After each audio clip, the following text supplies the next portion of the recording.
So many coaches that I work with, and as I work with them in my groups and one-on-one, are looking to launch groups.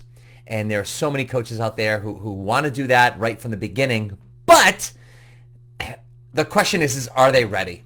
And it doesn't mean like, oh, do I not know what to do with a group, right? You might not feel ready to launch a group. But with that being said, you might be in a position where you might not understand all of the logistics and how to run a group, but it sounds appealing to you. And that's what I want to share with you today. You know, from experience in doing this, I've been running groups for a very long time. Even before my coaching, when I started my coaching business in 2004, I started doing group personal training in the fitness industry, which came out of college in 1998, a long time ago. But I've been running groups for a while. And there are some things that I know starting off as a coach, I would never have considered in doing group programs. In fact, I didn't consider these things because I didn't know these things, and that's why I want to share them with you today. So the first thing, and there's things that I share. If it doesn't sound like after I share these things like, oh, maybe I shouldn't be running a group program right now, or maybe I'm not ready for it. Doesn't mean ever, but if it comes across that way for you specifically as a listener, I don't want it to discourage you from running a group. I want you to understand some of the logistics of running a group and some of the things you should consider. So if you don't have them or you're not prepared for that, you now know what to consider so you can move towards that situation futuristically so you can actually run some groups if that is indeed what you're looking to do. So the first thing I'll say in terms of running a group, anything in a group, events, things like that, but especially a group coaching program where people are paying for it, your biggest obstacle, and this will always be your biggest obstacle, is the number of people that will actually sign up and enroll in a group. That's always your biggest obstacle, right? There's some other logistics that we have to consider, which I'll go over, but the number one thing is do you have enough people in your audience? And I wish I could give you a magic number, right? Oh, you need whatever, 1,000 people in your audience, and 30% of them need to be actively engaged through your emails on a weekly basis. Like, I don't have any real statistics for that. I don't know if there's any real statistics out there like, oh, you have to have this amount of people. A lot of it is based upon, and then when I work with my clients and helping them create a group program, execute, market, sign people up for a group program that they're doing, a lot of it has come with, there's a certain feel for your audience, the people you're interacting with, your one-on-one clients that you have, if you're doing events, and the level of interest in that if you've put it out there, and the level of people that you think, oh geez, can you identify 10, 20 people that might be interested, right? So if I'm going to run a group program and I want, let's say, 6 to 8 people in my group coaching program, I actually have a 5-month group mentor coaching program that I'm running actually one starting this week, and I run them periodically throughout the year, and I go based upon, I wish it was when I wanted to, because sometimes when I want to, the audience isn't necessarily ready, or I have enough people, or the timing's not right, which are the other considerations I'll go into in a minute. But the point is that I've got to get a feel like, all right, do I have, at least, let's say, a dozen, I would say 2 to 3 times the amount of people that you want to enroll in your program. So in other words, if I'm running a program with 6 people, I would want to have at least 12 to 18 people that I think they're seriously would consider doing a program like this, either through something I know of them, ideally a previous conversation. They've expressed interest in the past, but the timing wasn't right. And that might get me to like 3 to 4 of those people registered, in addition to new people that are coming in, that you're getting exposure to while you're running the program.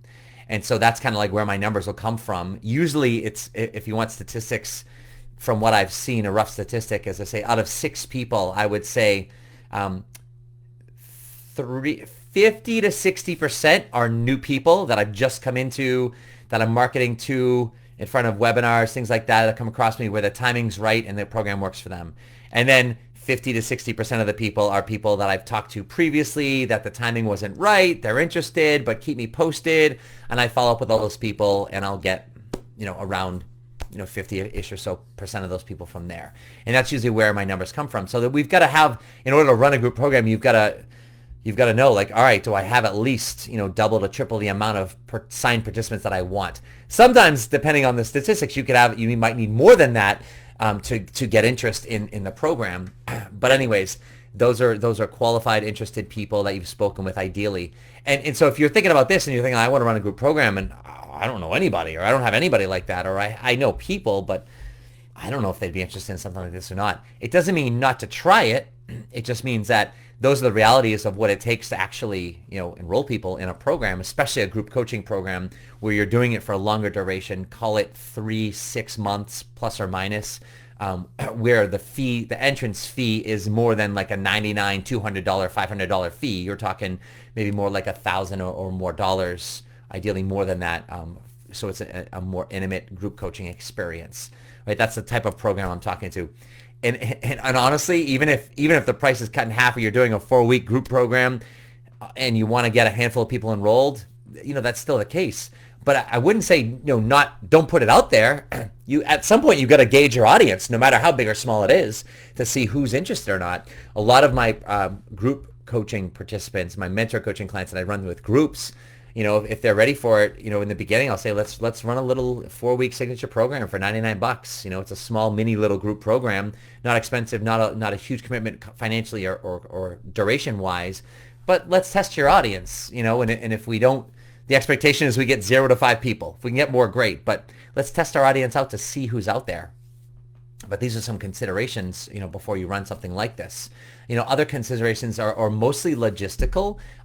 One of those being, you might have interested people. Like I'm running this program right now. I've got a lot of people, I'd say, 15, 20 people that I've spoken with that are very interested, but the timing isn't right. I've had 3 people this round for this group that I'm running now where I spent time on the phone with.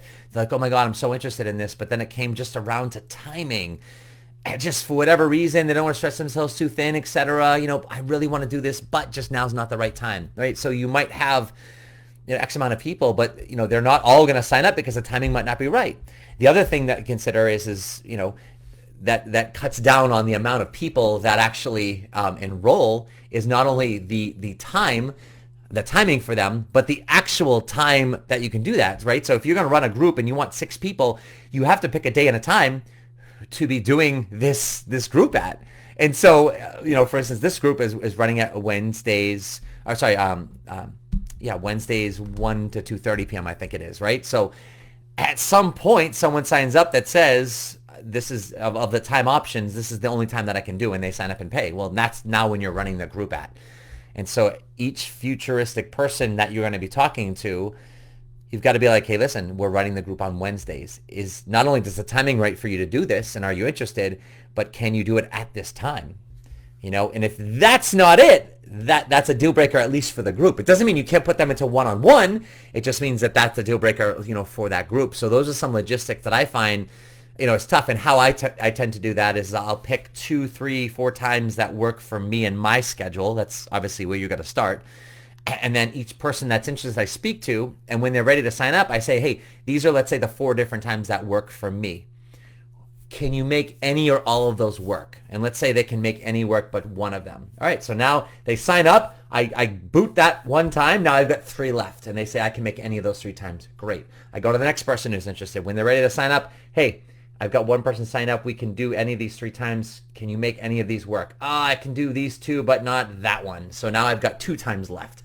And then at some point, you're going to get to a person who signs up that says, this is the only time that I can do. That ends up being the time. That's how I kind of whittle down the time. And obviously, every future person that signs up, they have to meet that criteria, right? So those are some of the biggest barriers to entry that you're dealing with, right? So it doesn't matter how many people that are interested, right? But obviously, the timing has to be right for them, and then they got to make that time. So those are some logistical things. It shouldn't scare you. It shouldn't be like, oh my God, I'm never going to get this to happen. It's just more of, you want to understand that going in. See, when I started doing this, especially in 2004, 2005, even 06, 07, my audience wasn't robust enough. I had people, I was getting one-on-one clients, but I kept trying to do groups. And again, I figured some of this out as I ran them. That was the benefit of running them, is I realized, I'm like, oh wow, I'm running another group and no one signed up.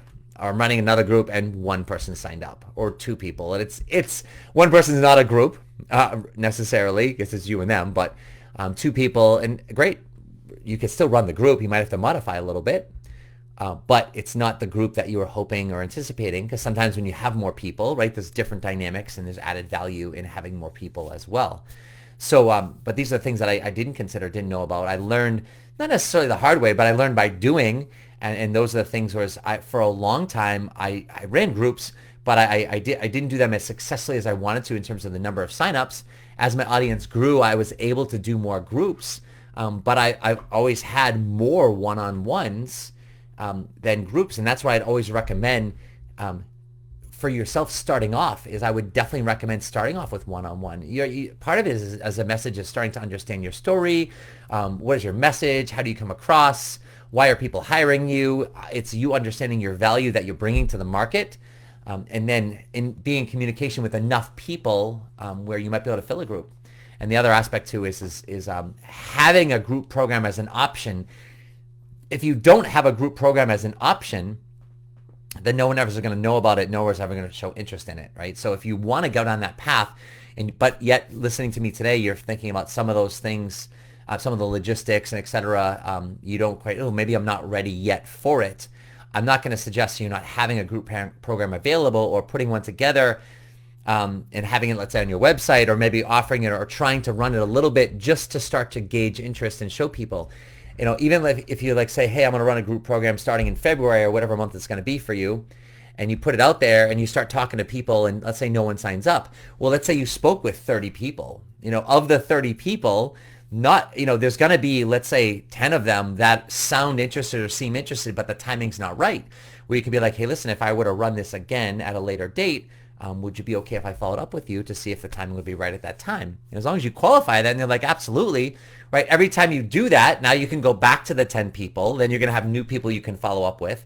And maybe you get a few people to sign up. Maybe you don't get anyone to sign up. But now you've got maybe those 10 plus another 10 that are like, maybe the timing wasn't right. So then maybe, later on in that year, you run it again. You follow up with those 20 people plus as hopefully in that time, you're bringing new people into your audience. Now maybe you get like 4 or 5 people signed up and now you can run your first group program, right? So there's also a building up to that, especially when we're starting off. So hopefully understanding some of this and the methodology behind it, the philosophy in terms of how we can set this up successfully is helpful for you. And also a lot of it is just managing your expectations and recognizing that, setting it up and marketing something, and I do this with my mentor coaching clients, is let's go for it. Let's give it a shot right out of the gates. Let's understand this. So if indeed no one does sign up, oh, this isn't working. No one wants to hire me, and you're not getting disappointed. You realize that that's a very realistic outcome, is that no one might sign up. But if no one signs up because you just made a few posts on social media and sent a couple emails and just sat there hoping people would register, then that's not marketing for it, right? It's getting on the phone, talking to people, asking, hey, I'm running this course. I think you might be interested because of what I know about you or what I heard or what I've seen. Are you interested in taking a closer look? I'd love to have you. I think this might be able to help you. Are you willing to help me get this out there? Who would can you share this in front of? Who do you know that might be interested? Like, that's really starting to promote and get it in front of people, and at a minimum, by doing all that, that's going to open up conversations. That's why I tell my mentor coaching clients, it's like, listen, even if no one signs up, if you're really marketing and doing the things that I'm sharing, that I just kind of rambled through real quick right then and there, then it's going to open up conversations that can lead to other things like speaking engagements, one-on-one clients, and then future interest in a group program when you actually do it. So